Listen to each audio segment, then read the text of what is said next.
राधे राधे। आप सभी को राधे राधे। कृष्णा कृष्णा। आपके सामने पुनः श्रीमद् भागवत गीता यथारूप अध्याय 13 का प्रगत पुरुष अवतार चेतना के संबंध में प्रसंग में आपके सामने श्लोक क्रमांक 13 से श्री गणेश करूँगा। आशा है आपको अच्छा लगेगा। ये एक बहुत ही बड़ा विज्ञान है, आध्यात्मिक ज्ञान है। आप ध्यान से सुनिएगा, बताइए कैसा लगा आपको। ज्ञेयं यत् प्रवक्ष्यामि अज्ञात्वामृतमस्मृति अनादिमत्परं ब्रह्म न सत्तन्नाशदृश्यते। अब मैं तुम्हें ज्ञेय के विषय में बतलाऊंगा, जिसे जानकर तुम नित्य ब्रह्म का आस्वादन कर सकोगे। यह ब्रह्म या आत्मा जो अनादि है और जो मेरे अधीन है अर्थात ईश्वर के अधीन है, इस भौतिक जगत के कारण से परे स्थित है। भगवान ने 6 तरह क्षेत्र की व्याख्या की है और उन्हें क्षेत्र को जानने की विधि की व्याख्या की है। अब ज्ञेय के विषय में बताना चाह रहे हैं। पहले आत्मा के विषय में, फिर परमात्मा के विषय में, फिर ज्ञाता अर्थात आत्मा और परमात्मा दोनों की ही ज्ञान में मनुष्य जीवन अमृत का स्वादन कर सकता है, जैसा कि द्वितीय अध्याय में कहा गया है। जीव नित्य है, इसकी भी पुष्टि हुई है।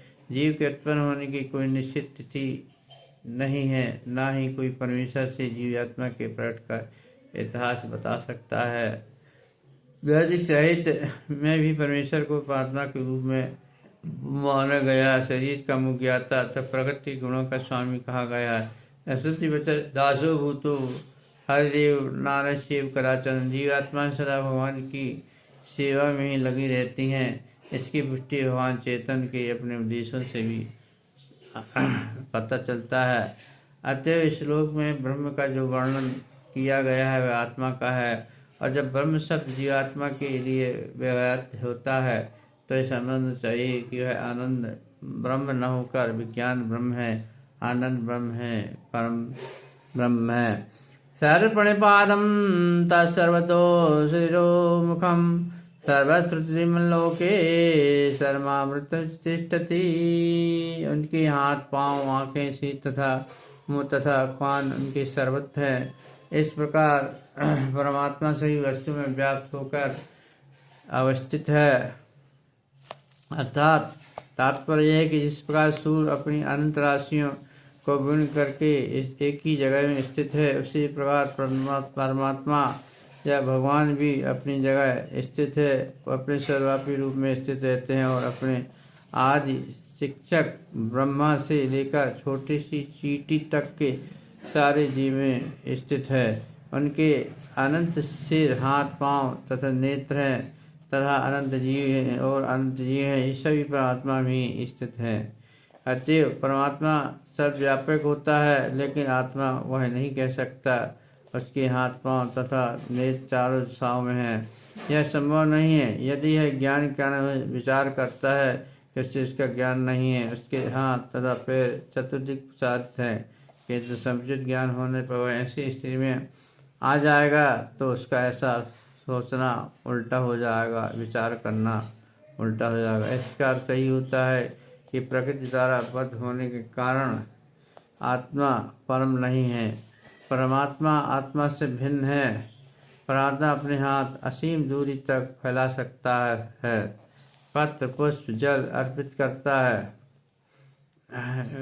आत्मा ऐसा नहीं हो सकता। वह तो अपने हाथ असीम दूरी तक फैला सकता है, किंतु आत्मा ऐसा नहीं कर सकता। भागवत गीता में भगवान कहते हैं कि यदि कोई उन्हें पत्र पुष्प जल अर्पित करता है तो वैसे स्वीकार करते हैं। यदि भगवान दूर होते हैं फिर भी इन वस्तुओं को कैसे स्वीकार कर पाते हैं। यह भगवान की शक्ति है।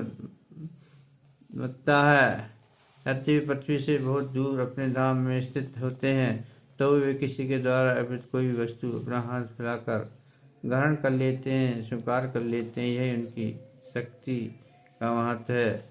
ब्रह्म चरित्र में कहा गया है कि गोलोक एवं नैश्चिक खलात भूता है। यदि वे अपने दिव्य लोक में लीला में रत रहते हैं फिर वे सर्वव्यापी हैं। आत्मा ऐसे घोषित नहीं कर सकता कि वह सार प्यार। अतः इस श्लोक में आत्मा नहीं अपूत परमात्मा या भगवान का ही विवरण हुआ है। श्लोक 15। राधे रमणी हरि गोपालु हरे हरे हरे हरे हरे हरे हरे हरे हरे हरे। सर्वेन्द्र गुणाभासम सर्वेन्द्र विदितम आसक्तम सर्वृतम निर्गुणम गुणो भोक्तम च। परमात्मा सब इंद्रियों का मूल स्रोत है अर्थात उद्गम स्तर है। फिर भी भगवान परमात्मा इंद्रियों से रहित होते हैं। वे समस्त जीवों के पालन करता होकर भी अनासक्त होते हैं। प्रकृति के गुण से परे हैं, फिर भी भौतिक प्रकृति के समस्त गुणों के स्वामी होते हैं। तात्पर्य ये है, यद्यपि परमेश्वर समस्त जीवों की समझ का स्रोत कहा गया, उद्गम कहा गया, फिर जीवों को उनकी भौतिक इंद्रियां नहीं होती और जीव आध्यात्मिक इंद्रियां होती, लेकिन बद्ध जीवन में भौतिक तत्वों से आच्छादित होती है। इंद्र कार्यों का प्रागट पदार्थ द्वारा होता, परमेश्वर की इंद्रियां इस तरह आच्छादित नहीं होती हैं। उनकी इंद्रियां दिव्य होती हैं, अतः निर्गुण कहलाती हैं।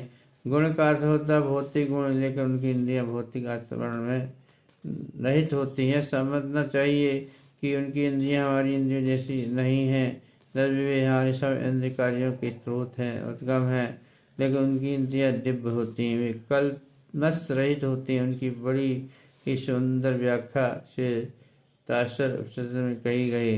अप्राणिपादु जब अनुगई श्लोक में हुई है। भगवान के हाथ भौतिक कल्मश से ग्रस्त नहीं होते, तो उन्हें जो कुछ भी अर्पित किया जाता है वे अपने हाथों से ग्रहण कर लेते हैं। वत जीव तथा आत्मा से भी यही अंतर है। उनके भौतिक नेत्र नहीं होते, फिर भी उनके नेत्र होते हैं, अन्यथा वे कैसे देख सकते हैं। वे सब कुछ देखते हैं। भूत वर्तमान भविष्य जीवों के हृदय में वास करते हैं। वे जानते हैं कि भूतकाल में हमने क्या किया है, वर्तमान में क्या कर रहे हैं और भविष्य में क्या होने वाला, वे सब जानते हैं। परमपिता परमात्मा है, वे सब जानते हैं। इसकी पुष्टि भागवत गीता में हुई है। वे सब कुछ जानते हैं कि तुम्हें कोई नहीं जानता है। कहा जाता परमेश्वर के हमारे जैसे पाँव नहीं, लेकिन आकाश में विचरण कर सकते हैं, क्योंकि उनके आध्यात्मिक पाँव होते हैं। जो शब्दों भगवान निराकार नहीं होते हैं, फिर भी उनके नेत्र पाँव हाथ सभी कुछ होते हैं। क्योंकि हम सभी परमेश्वर की ही अंश हैं, अतः उनकी हमारे पास भी सारी वस्तुएं होती हैं, लेकिन उनके हाथ पाँव नेत्र तथा इंद्रियां प्रकृति द्वारा कल्मष प्राप्त नहीं है। भागवत गीता से पुष्टि होती है कि जब भगवान प्रकट होते हैं तो वे अपनी अंतरंगा शक्ति से यथारूप प्रकट होते हैं। वे भौतिक शक्ति द्वारा कल्पग्रस्त नहीं होते, क्योंकि वे भौतिक शक्ति के भी स्वामी हैं। वैदिक साहित्य से भी हमें पता चलता है कि उनका सारा शरीर आध्यात्मिक है। उनका अपना निस्वरूप होता है, जो सत्तानंद विग्रह समस्त ईश्वर से पूर्ण है। वे सारी संपत्ति के स्वामी हैं और सारी शक्ति के स्वामी। वे सर्वाधिक बुद्धिमान तथा ज्ञान से पूर्ण हैं। भगवान के कुछ लक्षण होते हैं जो सब जीवों के पालक होते हैं, सारी गतिविधि के साक्षी होते हैं। जहाँ तक वैदिक साहित्य से समझा जा सकता है कि परमेश्वर सदैव दिव्य हैं, इसलिए हमें उनके हाथ पांव सिर मुख नहीं दिखते, लेकिन वो होते हैं। और जब हम दिव्य पद तक ऊपर उठाते हैं तो हमें भगवान के स्वरूप के दर्शन होते हैं। कल्पग्रस्त इंद्रियों के कारण हम उनके स्वरूप को देख नहीं पाते, अतः निर्वेशवादी भगवान को नहीं समझ सकते, क्योंकि भौतिक से प्रभावित होते हैं। वहेन्तमाचरम तरमेव च सूक्ष्मतादिज्ञेयं दर्शनं चान्तिके तथा परम सत्य तथा जंगम समस्त जीवों के बाहर तथा भीतर स्थित हैं। सूक्ष्म होने के कारण भौतिक इंद्रियों के द्वारा जानने या देखने से परे हैं, वे अत्यंत दूर रहते हैं, किंतु इन सबक से निकट भी हैं। वैदिक शास्त्र हम जानते हैं कि परम पुरुष नारायण प्रत्येक जीव के बाहर तथा भीतर निवास करने वाले हैं। भौतिक आध्यात्मिक दोनों ही जगतों में विद्वान रहते हैं। यद्यपि वे बहुत दूर हैं, फिर भी हमारे निकट होते हैं। वैदिक साहित्य के वचन असीन दूरम व्रतयानो यथ सविता, चूँकि वे निरंतर दिव्य आनंद भोगते रहते हैं, तो हम यही नहीं समझ पाते कि वे सारे ईश्वर को वो किस तरह करते हैं। हम इन भौतिक इंद्रियों से न तो उन्हें देख सकते हैं न समझ पाते हैं। तो वैदिक भाषा में कहा गया है कि उन्हें समझने में हमारा भौतिक मन तथा इंद्रियां असमर्थ होती हैं, किंतु जिसने भक्ति में कृष्ण भावनामृत का अभ्यास से किया है और मन तथा इंद्रियों को शुद्ध कर लिया है, वह उन्हें निरंतर देख सकते हैं। ब्रह्म संहिता में इसकी पुष्टि हुई है। परमेश्वर के लिए जिस भक्त में प्रेम का पदार्पण हो चुका है वह निरंतर उनका दर्शन कर सकता है, और भगवद गीता में इसकी पुष्टि हुई है। उन्हें केवल भक्ति द्वारा ही देखा जा सकता, समझा सकता है।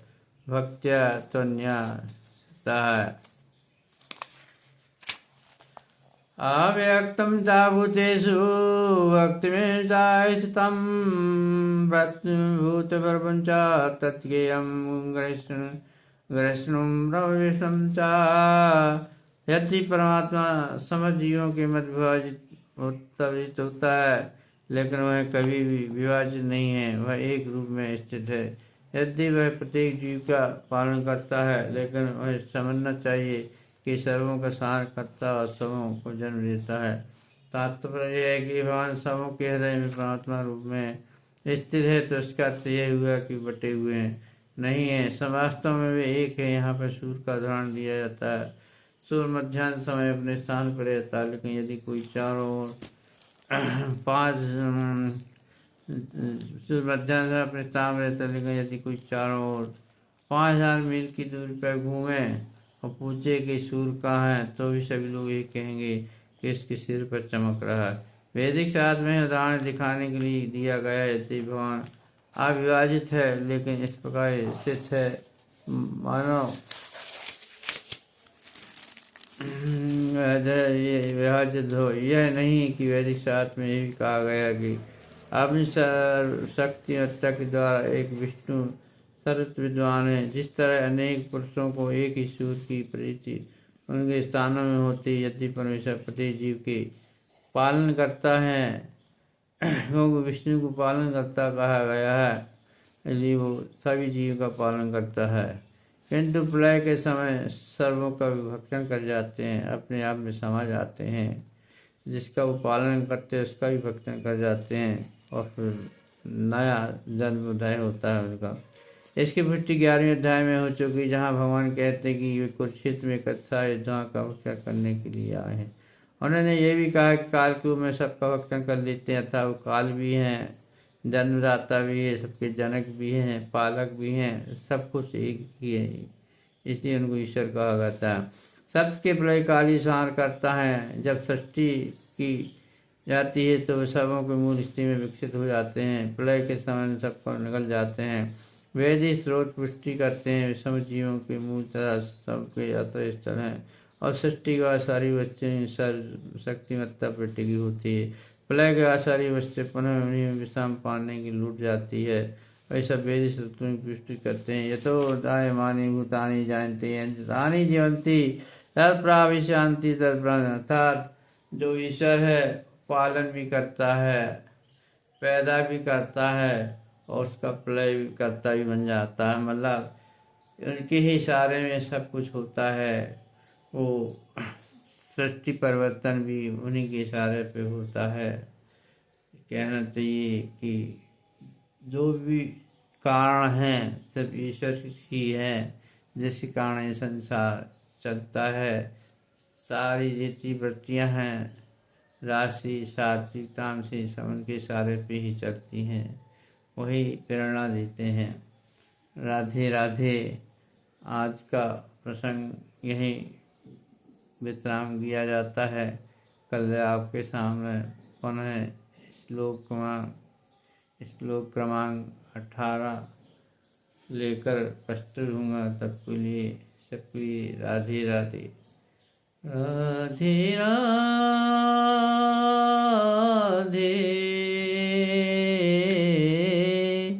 राधे रमणी हरि गोपाल हरे हरे, राधे रमणी हरि बाल हरे हरे,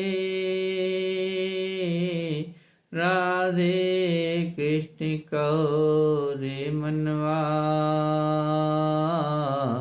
राधे कृष्ण कहो रे मनवा। नाव है उसकी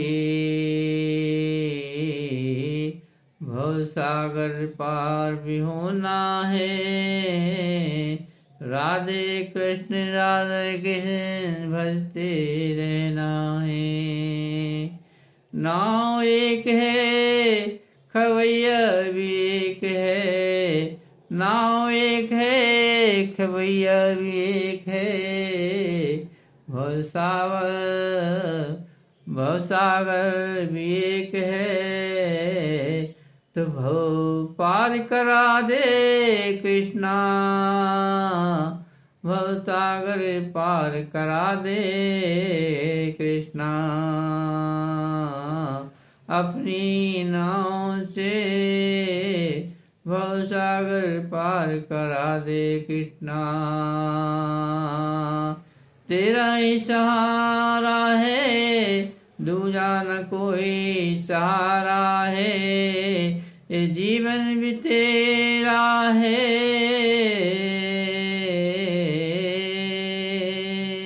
जब चाहे तू ले ले, तू ही मेरा मालिक है, तेरी ही इच्छा से मैं जीता हूँ और मरता हूँ, तेरा ही नाम सिर्फ भजता हूँ, क्योंकि तू ही भवसागर पार खवैया है, सबका तू स्वामी है। तो प्रभु मैं तेरा ही नाम लेता हूँ, कोई दूजा नाम नहीं है।